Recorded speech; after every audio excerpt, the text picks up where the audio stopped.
Angka Galbay makin banyak ya, peminat dari paylater terus meningkat gitu loh. Terus apa gunanya otoritas jasa keuangan? Sementara gitu loh, sejak kehadiran pinjol di Indonesia itu masih penuh dengan masalah-masalah yang ada gitu. Mulai dari penindasan, mulai dari pencaci makian, mulai dari penerapan bunga yang sangat besar, mulai dari pemotongan biaya layanan dan berbagai macam persi lainnya gitu. Siapa yang bisa disalahkan dalam hal ini? Ya, setelah saya cermati teman-teman semuanya, memang benar gitu loh. Otoritas jasa keuangan ini tidak ada fungsinya sama sekali gitu. Apa fungsinya selain mengeluarkan izin pinjol? Banyak aturan yang dibentuk oleh OJK. Satu orang cuman boleh meminjam 3 pinjol. Hari ini teman-teman semuanya, Anda meminjam sudah berapa banyak pinjol? Padahal aturannya sudah ada. Batas maksimal peminjaman hanya 3 aplikasi. Tapi kenyataan di lapangan ada yang 6, 5, 7, bahkan ada yang belasan, ada yang puluhan gitu loh, yang meminjam di aplikasi pinjol. Tapi ketika orang melaporkan tentang hal-hal seperti itu, OJK tidak menggubris sama sekali. Makanya saya agak bingung gitu loh. OJK selalu menyalahkan ketidaktahuan diri dari masyarakat gitu loh. Padahal nggak seperti itu konsepnya. Kalau seandainya pinjol ini tidak diberikan izinnya, pasti orang-orang juga nggak cenderung ke sana gitu loh. Apalagi OJK selalu menghimbau, gunakanlah pinjol yang telah terverifikasi. Gunakanlah pinjol yang telah legal, cek 2L, legal dan logis gitu loh. Padahal pinjolnya nggak logis gitu loh. Pinjolnya nggak masuk di akal. Bunganya berapa? Orang pinjam 1 juta diterima berapa? 650.000. Harus dibalikin berapa jumlahnya? 1,2, 1,3. Ini bunganya aja udah mencapai 100%. Dan orang-orang melaporkan hal itu kepada otoritas jasa keuangan. OJK apa? Tetap memaksa orang-orang ini untuk terus melakukan pembayaran gitu loh. Makanya saya bilangin, kalau Anda hari ini menyatakan tidak mampu bayar, teman-teman semuanya, Anda misalnya, bang, saya sudah nggak mampu bayar, bang, saya sudah nggak sanggup bayar, bang, karena bunganya sangat tinggi, bunganya sangat besar gitu loh. Saya tertipu dengan iklannya.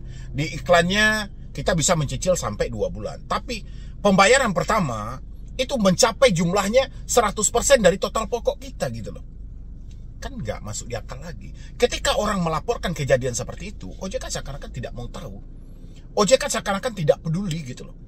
Makanya saya bilang, yang paling tepat hari ini adalah bubarkan OJK. Ini baru paling tepat gitu loh. Karena OJK ini tidak layak sama sekali. Bubarkan OJK ini nggak ada gunanya sama sekali buat pinjaman online gitu loh. Apa gunanya? Fungsinya nggak ada, gunanya nggak ada. Ya, guna dari OJK dia sebagai pengatur dan nggak ada fungsinya sama sekali, nggak ada. Aturan dia aturan mana yang diikuti? Nggak ada. Banyak aturan, seperti yang saya sampaikan tadi. 1 orang cuma boleh 3 aplikasi pinjol. Itu nggak berlaku. Oke. Bunga pinjol 0,2% sampai 0,3%. Cek di lapangan. Seperti apa? Habis itu pinjol harus akuntabel. Harus bertanggung jawab dan segala macam. Yang terjadi apa? Tidak bertanggung jawab kok mereka sama sekali. Ya kan? Habis itu penagihan harus beretika nih. Tidak boleh menggunakan nada ancaman, tidak boleh menyebarluaskan data pribadi dan segala macam. Kenyataannya apa gitu. Tapi ketika orang melaporkan hal ini, orang-orang ini dianggap sebagai bola, dioper-oper kanan kiri. Ya, dioper ke sini, dioper ke sana gitu loh. Dari OJK lapornya ke AFVI karena itu bukan naungan kami. Langsung lapornya ke asosiasi. Dari asosiasi dikirimkan ke aplikasinya langsung. Dari aplikasi menyampaikan, wah, setelah kita lakukan investigasi dan segala macam, itu yang dilaporkan bukan kami. Itu mungkin orang-orang yang mengada-ngada atas nama kami aja. Udah, sampai di sana gitu loh. Makanya saya bilangin hari ini saya berharap itu sama Menteri Keuangan dan pihak-pihak yang berwenang lainnya gitu loh. Kalau bisa otoritas jasa keuangan ini dibubarkan lagi dan seluruh perkara perbankan yang ada di Indonesia kalau bisa itu dipindahkan kembali ke Bank Indonesia gitu loh. Ya, itu rasa saya jauh lebih tepat dulu sewaktu masih di tangan Bank Indonesia. Tidak separah ini dunia perbankan gitu loh. Tidak serame ini dalam pinjaman-pinjaman berbasis online dan segala macam gitu. Tapi pada akhirnya sekarang ini sudah sangat menjamur banget. Bahkan OJK selalu lepas tangan gitu loh. Setiap ada kasus yang viral, misalnya kasus yang mengakhiri hidup, ada yang melakukan tindakan pidana dan segala macam. OJK selalu lepas tangan dalam hal ini. OJK selalu cuci tangan dalam hal ini, beranggapan wah ini bukan pinjol legal kami. Ya, beranggapan ini bukan pinjol yang telah kasih label dan segala macam. Dan habis itu kalaupun pinjolnya ini ketahuan, OJK cuma bilang, ya kan kita cuma ngeluarin izinnya. Jadi kadang nggak masuk di akal gitu loh teman-teman semuanya. Anda setuju nggak sih kalau misalnya otoritas jasa keuangan ini dibubarkan gitu loh? Kalau OJK ini dibubarkan, atau misalnya pejabat OJK itu diganti satu lapis, saya rasa mekanisme pinjol akan jauh lebih baik. Karena petinggi-petinggi OJK itu kayaknya ada kong kali kong gitu loh. Banyak oknum yang bermain di dalam hal itu. Masa pinjol ini begitu kebal hukum? Padahal Bapak Prabowo menyampaikan tidak ada yang kebal. Kalau tidak patuh dan segala macam, kita berhentikan aja, dipecat aja. Tapi kenyataannya pinjol kan sama-sama kita lihat aja. Begitu ada keputusan dari Mahkamah Agung, OJK langsung mengganti nama pinjol. Dari nama pinjol menjadi pindar. OJK langsung bagi dua, bahwasannya kalau masih disebut dengan pinjol itu ilegal, kalau pindar itu resmi. Padahal yang jadi masalah hari ini pindarnya. Makanya teman-teman semuanya, kalau Anda bilangin, bang nggak mampu lagi, bang nggak sanggup lagi, ya wajar Anda nggak mampu, wajar Anda nggak sanggup gitu loh. Orang dalam hitungan hari Anda harus membalikan 100% dari total pokok yang Anda terima. Yang Anda terima 650, yang harus Anda balikin 1,3. Bayangin sama teman-teman semuanya. 650 kali 2 yang harus Anda balikin. Dalam waktu 14 hari, dalam waktu 1 bulan. Nggak sesuai lagi dengan aturan yang berlaku. Makanya saya memaklumin aja kalau orang-orang tidak mampu, ya wajar. Ya kan? Mana ada orang yang sanggup perputaran uang sedemikian rupa, secepat itu, sekilat itu. Langsung berbunga 100%. Mana ada yang mampu gitu loh. Dan lagian teman-teman juga tidak mendapatkan solusi yang layak. Tidak ada satu aturan pun ya tempat Anda berlindung, tempat Anda berpijak, gak ada. Yang pada akhirnya kemanapun Anda melapor tetap Anda yang disalahkan. Makanya saat ini makin banyak orang yang galbay, makin banyak orang yang tidak mampu, makin banyak orang yang tidak sanggup. Ya harap dimaklumi. Nggak mungkin, nggak ada usaha yang bisa menang menghadapi hal-hal ini semuanya. Makanya dari itu buat teman-teman semuanya, saya berpesan melalui video ini, sebenarnya saya berpesan gitu loh. Terlepas dari hal itu, walaupun kita sudah tahu nih OJK tidak peduli dalam hal itu teman-teman. OJK mau seperti apapun dia tidak peduli. Tapi dari diri teman-teman semuanya juga dikontrol juga. Hal yang harus Anda kontrol adalah ketika mental dan pemikiran Anda ini sinkron, pemikiran dan hati Anda ini sinkron, mental Anda akan ikut bagus teman-teman. Tapi kalau pemikiran Anda tidak sinkron dengan hati Anda lebih banyak membangun drama dan segala macam, ini akan berdampak serius. Seriusnya adalah akan terjadi gali lubang tutup lubang. Penyebab dari hutang orang-orang itu bertambah, itu gara-gara gali lubang tutup lubang. Jadi kalau hari ini teman-teman sudah terikat dengan misalnya 2 atau 3 aplikasi, saya harap jangan diusahakan menjadi 5, menjadi 6. Tahan aja di posisi ini. Bang, saya nggak mampu bang, boleh nggak saya gali lubang tutup lubang? Tahan aja. Ya, nggak apa-apa utangmu ini berbunga di 3 aplikasi ini. Daripada kamu bikin lagi, tambah lagi anaknya ke bawah, makin banyak bunganya. Dan akhirnya kamu akan terjerat dalam hal ini. Kamu makin dimiskinkan. Ini yang perlu teman-teman kontrol. Bagaimana Anda mengendalikan pemikiran Anda untuk tidak terlalu takut, untuk tidak terlalu khawatir, untuk tidak terlalu cemas, sehingga Anda bisa membatasi diri untuk tidak gali lubang tutup lubang. Ya, dan teman-teman nggak usah terlalu memikirkan soal resiko. Apakah saya akan dipenjara bang? Penjara itu nggak ada. Penjara itu cuma omong kosong. Tidak ada satu orang pun yang dipenjara karena tidak mampu bayar hutang. Apakah pinjol akan memproses kita ke jalur perdata bang? Seperti yang saya sampaikan juga, jalur perdata itu tidak mungkin teman-teman. Tidak semudah membalikan telapak tangan. Ya, banyak hal yang akan mereka pertimbangkan. Biaya pendaftaran, lawyer, dan lama waktunya, hasil keputusannya. Banyak hal yang dia pertimbangkan. Jadi rasa saya tentang kenuasa hukum itu nggak akan terjadi teman-teman semuanya. Dan habis itu apakah pinjol akan menarik aset kita? Itu tambah nggak lagi. Karena penarikan aset itu harus melalui keputusan pengadilan tetap. Sekarang kita ini kredit tanpa anggunan loh. Tidak ada yang kita jaminkan. Selain yang Anda jaminkan adalah harga diri Anda gitu loh. Makanya mereka selalu berpijak pada harga diri Anda. Bagaimana membuat Anda tidak nyaman, membuat Anda ketakutan. Itu poin plus mereka. Maka dari itu saya pesankan teman-teman semuanya melalui video ini. tolong sebisa mungkin kontrol pemikiran Anda, kontrol hati Anda supaya tidak takut, supaya tidak mendramatiskan. Ya, karena saya tahu banget tuh penyebab-penyebab dari teman-teman gali lubang tutup lubang, ketakutan. Ketakutan itu mungkin kunjungan, karena Anda malu sama tetangga, malu sama orang tua dan segala macam. Mulai hari ini juga buang semua rasa ketakutan yang ada. Tidak ada yang Anda perlu khawatirkan. Tidak ada resiko pinjol ini sampai yang Anda bayangkan di penjara, sampai yang Anda bayangkan di proses hukum, itu nggak ada. Itu cuman ada skenario sebuah ketakutan kecil dalam diri Anda yang Anda biarkan terus-menerus tumbuh, yang akhirnya itu malah menjadi besar. Makanya ketika ada sebuah ketakutan, wah saya takut banget nih, nanti dia berkunjung ke rumah dan segala macam, hadapi aja. Sampaikan aja, ini apa perlu yang ditakutkan lagi? Toh kenyataannya duit memang sudah tidak ada. Yang jelas, kalau OJK persetan tentang pengaduan Anda terhadap pinjol, Anda juga persetan tentang ancaman pinjol terhadap diri Anda.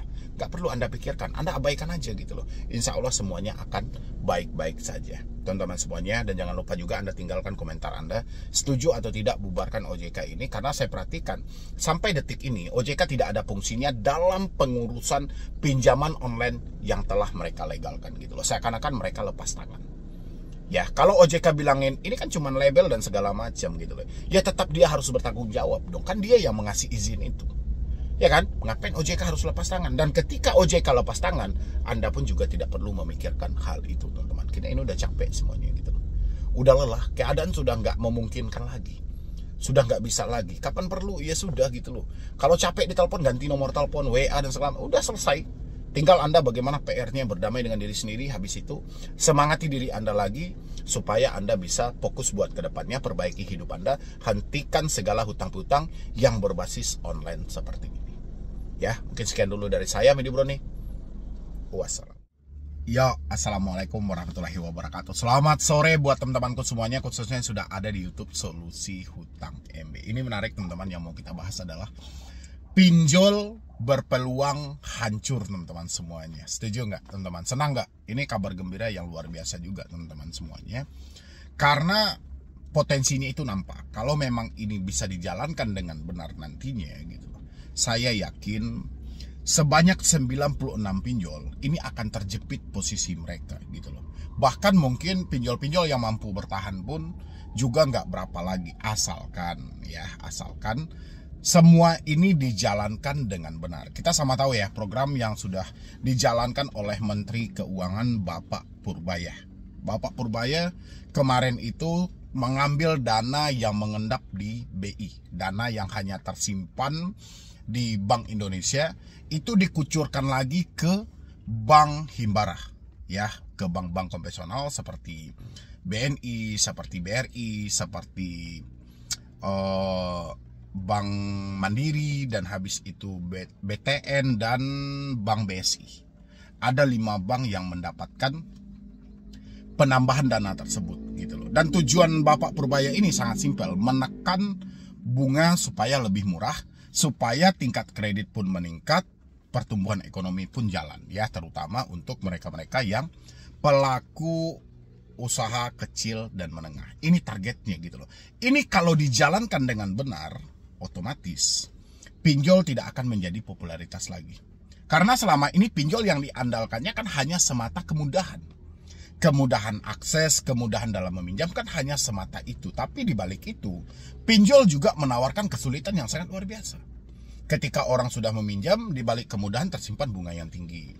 Di balik kemudahan tersimpan pemotong biaya layanan yang sangat besar. Di balik kemudahan tersimpan cara penagihan yang tidak beretika.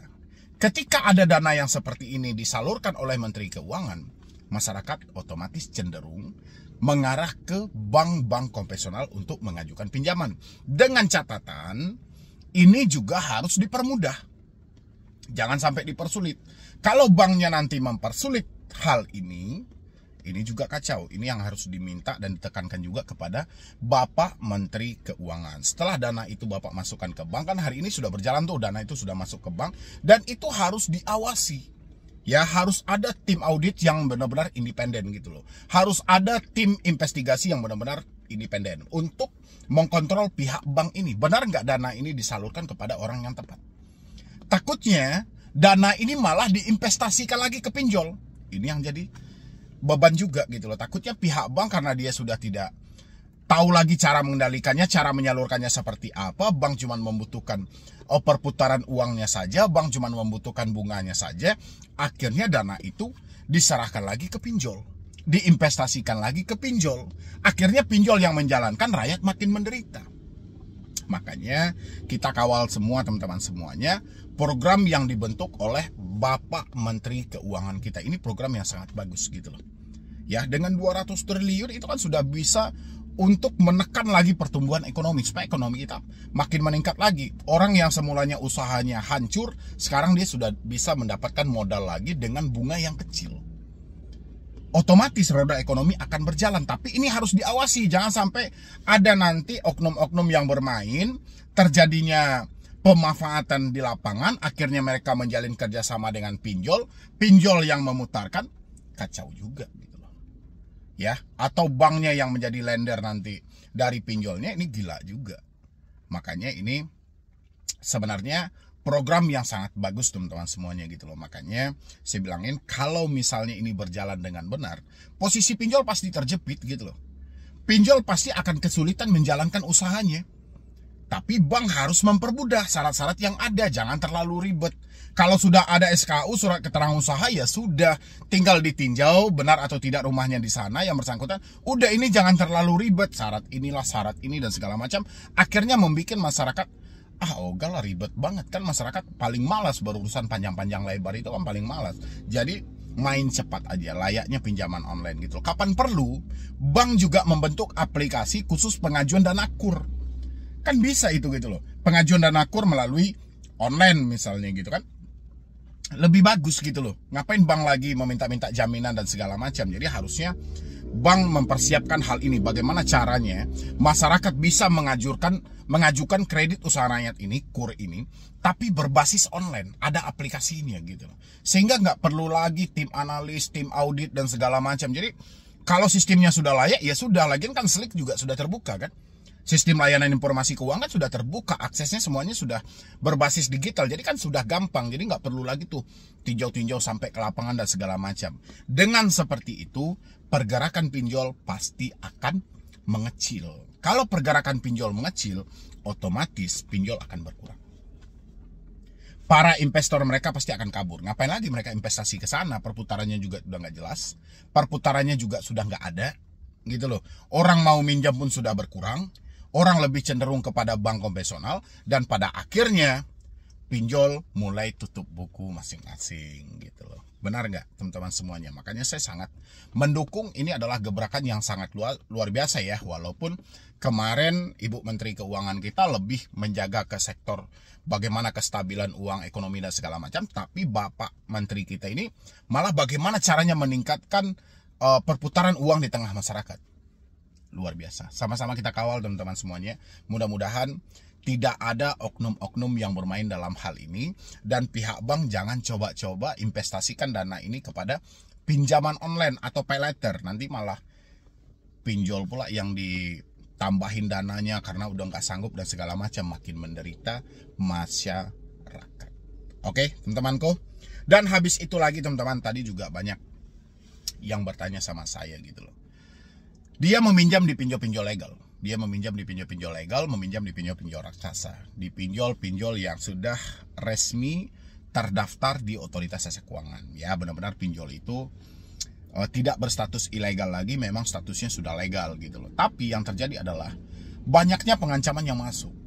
Banyaknya intimidasi yang katanya menyebarluaskan data, yang katanya mau mempermalukan, yang katanya mau melakukan tindakan-tindakan kejahatan dan segala macam gitu loh. Saya berpesan buat teman-teman semuanya, kalau misalnya teman-teman mendapatkan hal-hal yang seperti itu, saya berharap Anda jangan ada yang mau membayar pinjol itu. Ya, apapun pinjolnya, mau pinjolnya pinjol besar, mau pinjolnya pinjol raksasa, tapi mereka tidak sesuai dengan aturan, mereka melakukan pengancaman, mereka melakukan penekanan, mereka tidak sesuai dengan SOP, berhenti membayar. Nggak peduli kita mau pinjolnya seraksasa apapun, emang diperbolehkan dia melakukan pengancaman? Emang diperbolehkan dia melakukan intimidasi? Yang penting teman-teman jangan takut gitu loh. Itu untuk yang bertanya atau yang sampai detik ini masih mendapatkan ancaman, intimidasi dan segala macam dari pinjol yang tidak sesuai dengan aturan yang berlaku. Atau yang mana tindakan itu sudah dilarang keras tapi mereka masih melakukan dengan hal yang sama. Tolong hentikan semua bentuk pembayaran Anda. Tidak usah takut dan tidak usah cemas juga teman-teman. Insya Allah semuanya akan baik-baik saja. Yang penting Anda rem dulu. Ya, jangan Anda paksain juga. Jangan semakin Anda diancam malah Anda semakin membayar. Semakin Anda diintimidasi malah Anda semakin gali lubang tutup lubang. Semakin Anda dikata-katain dengan teroran dan segala macam malah Anda menjual-jual aset. Jangan teman-teman. Jadi ketika kita sudah mendapatkan ancaman, tanamkan dalam diri Anda, siap-siap aja saya tidak akan melakukan pembayaran. Harusnya seperti itu. Ya. Oh, dia tidak menyebutkan nama aplikasi, Bang. Oh, gampang. Kalau dia tidak menyebutkan nama aplikasi, paksa dia untuk menyebutkan nama aplikasi. Ya, fokusnya pembicaraanmu kalau menjawab chat DC itu yang tidak menyebutkan nama aplikasi, fokusmu adalah bagaimana dia menyebutkan nama aplikasi. Desak terus dia sampai dia menyebutkan nama aplikasi. Kalau dia tidak mau juga menyebutkan nama aplikasi, ya sudah. Berarti mereka yang ketakutan. Oke teman-temanku semuanya, silahkan isi pendapat Anda semuanya di dalam kolom komentar. Kalau ada yang mau ditanyakan juga boleh isi di dalam kolom komentar. Mungkin dari saya cuma itu aja. Dan jangan lupa untuk dilanjutkan nonton video ini.